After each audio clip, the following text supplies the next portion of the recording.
মিরপুর শহীদ স্মৃতি উচ্চ বিদ্যালয়ের সহকারী প্রিন্সিপাল অফিসার জনাব মোহাম্মদ সুমনা ইসলাম সাথে দুইজন জামাত কর্মী দেখা করতে আসেন।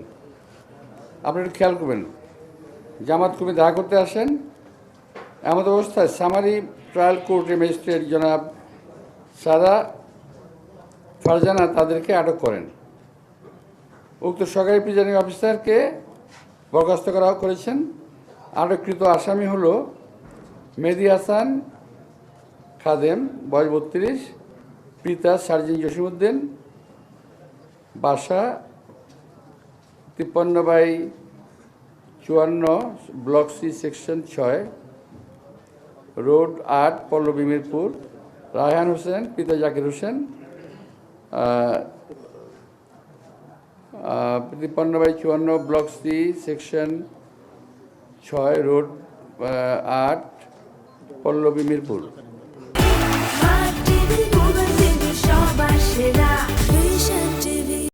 উক্ত আটককৃত আসামিদের 2 বছর সশ্রম কারাদণ্ড এবং 5,000 টাকা অর্থদণ্ড, অনাদায়ে 15 দিনের সশ্রম কারাদণ্ডে দণ্ডিত করা হয়েছে এবং পুলিশের কাছে হস্তান্তর করা হয়েছে।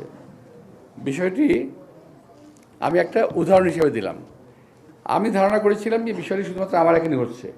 আসলে বিষয়টি তা না, সারা বাংলাদেশের পাশাপাশি এখানে হচ্ছে। আমার এই আসনটি নিয়ে বহু আগে থেকেই তাদের একটা পূর্ব পরিকল্পনা রয়ে গেছে, বহু আগে থেকেই।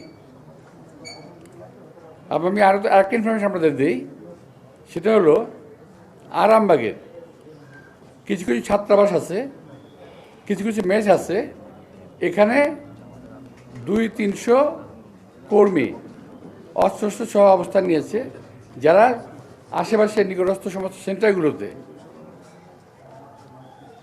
সকালবেলা অবস্থান নেবে। তো এখন এই যদি অবস্থা হয়, তো আমি ইলেকশনের আগে এই নির্বাচনী পরিচালনার সময় বারবার আপনাদের সামনে তুলে ধরার চেষ্টা করেছি যে ইলেকশন ইঞ্জিনিয়ারিং এবং কারচুপি হওয়ার সম্ভাবনা আছে। যদি একই কথা ওরা বলে থাকে, কিন্তু আমাদের এমন কোনো পরিকল্পনা কারচুপি নেই, থাকলে আপনাদেরকে আমি রাখতাম না। আমরা চাই মানুষের দীর্ঘদিনের চাহিদা, দীর্ঘদিনের আকাঙ্ক্ষা পূরণার্থে যে নির্বাচন হচ্ছে এটা সুষ্ঠু সুন্দরভাবে হোক। কোনো ব্লেম নয়, কোনো হানাহানি নয়, শান্তিপূর্ণভাবে ইলেকশনটা হয়ে যাক, এটা আমাদের কাছে আমরা কামনা করি।